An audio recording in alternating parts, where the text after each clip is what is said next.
ಓ ಪ್ರಿಯ ಕುಟುಂಬವೇ, ಕ್ರಿಸ್ತನು ನಮ್ಮೊಂದಿಗಿರಲಿ. ಪ್ರಿಯ ಹೆತ್ತವರೇ, ಪ್ರಿಯ ಸಹೋದರ ಸಹೋದರಿಯರೇ, ಪ್ರಿಯ ವೃದ್ಧ ಹೆತ್ತವರೇ, ಪ್ರಿಯ ಮಕ್ಕಳೇ ಮತ್ತು ಯುವ ಜನರೇ, ನಾನು ಅಪೊಸ್ತಲ ಜಿ.ಎಂ. ತ್ರಿಲೋರಾಜನ್. ಇಂದು ಮಾರ್ಚ್ 29ನೇ ತಾರೀಖು. ನಿಮ್ಮೆಲ್ಲರಿಗೂ ಪಾಮ್ ಸಂಡೆಯ ಶುಭಾಶಯಗಳು. ಪ್ರಾರ್ಥನೆ. ಓ ಮಹಿಮೆಯುಳ್ಳ ಕರ್ತನಾದ ಯೇಸು ಕ್ರಿಸ್ತನೇ, ಇಂದು ಪಾಮ್ ಸಂಡೆಯ ಪವಿತ್ರ ದಿನದಂದು ನಾವು ಸಂತೋಷ ಮತ್ತು ಭಕ್ತಿಯಿಂದ ನಿಮ್ಮ ಪಾದಗಳಿಗೆ ಬರುತ್ತೇವೆ.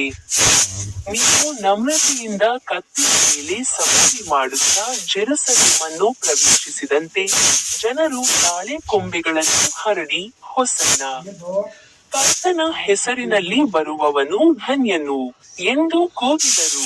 ಆದ್ದರಿಂದ ಇಂದು ನಾವು ನಮ್ಮ ಹೃದಯದ ಬಾಗಿಲುಗಳನ್ನು ನಿಮಗೆ ತೆರೆಯುತ್ತೇವೆ. ಓ ಕರ್ತನೇ, ಶಾಂತಿಯ ರಾಜನಾಗಿ ನಮ್ಮ ಜೀವನವನ್ನು ಪ್ರವೇಶಿಸು.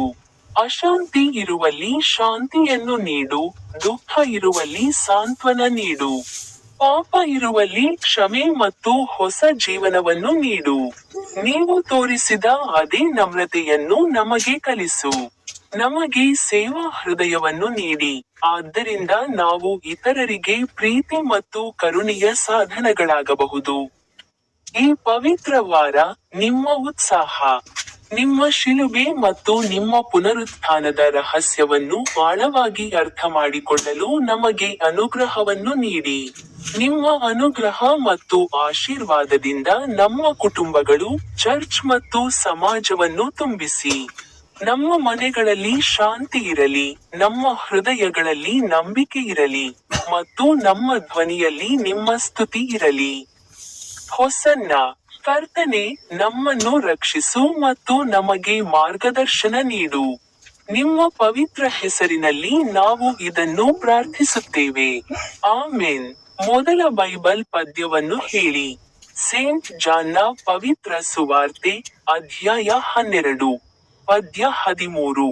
ಅವರು ತಾಳೆ ಕೊಂಬೆಗಳನ್ನು ತೆಗೆದುಕೊಂಡು ಅವನನ್ನು ಭೇಟಿಯಾಗಲು ಹೊರಟು. ಹೊಸನ್ನ.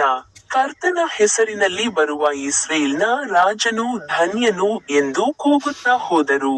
ಅರ್ಥ: ಇದು ಯೇಸುವನ್ನು ರಾಜನಾಗಿ ಸ್ವಾಗತಿಸುವುದನ್ನು ಸಂಕೇತಿಸುತ್ತದೆ. ಹೊಸನ್ನ ಎಂದರೆ ನಮ್ಮನ್ನು ರಕ್ಷಿಸು. ಪ್ರಾರ್ಥನೆ. ಯೇಸು, ನಾವು ನಿನ್ನನ್ನು ಸ್ವಾಗತಿಸುತ್ತೇವೆ. ಬಂದು ನಮ್ಮ ಹೃದಯಗಳಲ್ಲಿ ಆಳಿರಿ. ಆಮೆನ್. ಎರಡನೇ ಬೈಬಲ್ ವಚನವನ್ನು ಹೇಳಿರಿ.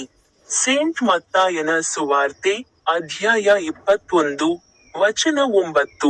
ಮುಂದೆ ಹೋದವರು ಹಿಂಬಾಲಿಸಿದವರು ಜನಸಮೂಹವು, ದಾವೀದನ ಮಗನಿಗೆ ಹೊಸನ್ನ. ಕರ್ತನ ಹೆಸರಿನಲ್ಲಿ ಬರುವಾತನು ಧನ್ಯನು. ಅತ್ಯುನ್ನತದಲ್ಲಿ ಹೊಸನ್ನ ಎಂದು ಕೂಗಿತು. ಅರ್ಥ: ಯೇಸುವನ್ನು ಮೆಸ್ಸಿಯ ಮತ್ತು ರಾಜನಾಗಿ ಸ್ವೀಕರಿಸುವುದು. ಪ್ರಾರ್ಥನೆ. ಕರ್ತನೇ, ನಮ್ಮ ಸ್ತುತಿ ಮಾತುಗಳಲ್ಲಿ ಮಾತ್ರವಲ್ಲದೆ ಜೀವನದಲ್ಲಿಯೂ ಪ್ರತಿಫಲಿಸಲಿ. ಆಮೆನ್. ಕೊನೆಯ ಬೈಬಲ್ ವಚನವನ್ನು ಹೇಳಿರಿ. ಎರಡನೇ ಕೊರಿಂಥ, ಅಧ್ಯಾಯ 5, ವಚನ 21. ಪಾಪವನ್ನು ಅರಿಯದವನನ್ನು ನಮಗಾಗಿ ಪಾಪವನ್ನಾಗಿ ಮಾಡಿದನು, ಇದರಿಂದ ನಾವು ಆತನಲ್ಲಿ ದೇವರ ನೀತಿಯಾಗಬಹುದು. ವಿನಂತಿ. ಕರ್ತನೇ, ನಿನ್ನ ತ್ಯಾಗವನ್ನು ಅರ್ಥಮಾಡಿಕೊಳ್ಳಲು ನಮಗೆ ಹೃದಯವನ್ನು ಕೊಡು. ಪ್ರಾರ್ಥನೆ. ಕರ್ತನಾದ ಯೇಸು, ನಿನ್ನ ಪ್ರೀತಿ ಮತ್ತು ತ್ಯಾಗಕ್ಕಾಗಿ ಧನ್ಯವಾದಗಳು. ಪವಿತ್ರ ಜೀವನವನ್ನು ನಡೆಸಲು ನಮಗೆ ಸಹಾಯ ಮಾಡಿ. ಆಮೆನ್. ನಾವು ಪ್ರಾರ್ಥಿಸೋಣ. ನನ್ನ ತಂದೆಯೇ, ಆರೈಕೆಯ ಕತ್ತೆಯ ಮೇಲೆ ಸವಾರಿ ಮಾಡುವ ಓ ಯೇಸುವೆ, ತಾಳೆ ಮರಗಳ ರಕ್ಷಕನೇ, ಓ ಪೋಪ್ ಲಿಯೋ 14ನೇ, ಓ ಆರ್ಚ್ ಬಿಷಪ್ ವಿನ್ಸೆಂಟೈನ್, ಓ ಮಾಜಿ ಆರ್ಚ್ ಬಿಷಪ್ ಫೆಲಿಕ್ಸ್ ಟೊಪ್ಪೊ, ಓ ರಾಜ ಚಾರ್ಲ್ಸ್ 3ನೇ, ಇಂದು ಮಾರ್ಚ್. ಇದು 2026ರ ವರ್ಷದ 3ನೇ ತಿಂಗಳು. ಸಮರ್ಪಣೆ. ಪ್ರಾರ್ಥನೆ. ಓ ಸ್ವರ್ಗೀಯ ತಂದೆಯೇ, ನಮಗೆ ನಂಬಿಕೆಯನ್ನು ಕೊಡು, ಇದರಿಂದ ನಾವು ನಿಮ್ಮ ಜೀವನದಲ್ಲಿ ದೃಢವಾಗಿರುತ್ತೇವೆ, ನಿನ್ನ ಸೇವೆ ಮಾಡುವುದನ್ನು ಮುಂದುವರಿಸುತ್ತೇವೆ, ನಿನ್ನಲ್ಲಿ ವಿಶ್ರಾಂತಿ ಪಡೆಯುತ್ತೇವೆ, ಮತ್ತು ಪ್ರತಿದಿನ ಆಧ್ಯಾತ್ಮಿಕವಾಗಿ ನವೀಕರಿಸಲ್ಪಡುತ್ತೇವೆ. ಕರ್ತನಾದ ಯೇಸು ಕ್ರಿಸ್ತನ ಹೆಸರಿನಲ್ಲಿ ನಾವು ಪ್ರಾರ್ಥಿಸುತ್ತೇವೆ. ಆಮೆನ್. ದಾವೀದನ ಮಗನಿಗೆ ಹೊಸನ್ನ. ಕರ್ತನ ಹೆಸರಿನಲ್ಲಿ ಬರುವವನು ಧನ್ಯನು.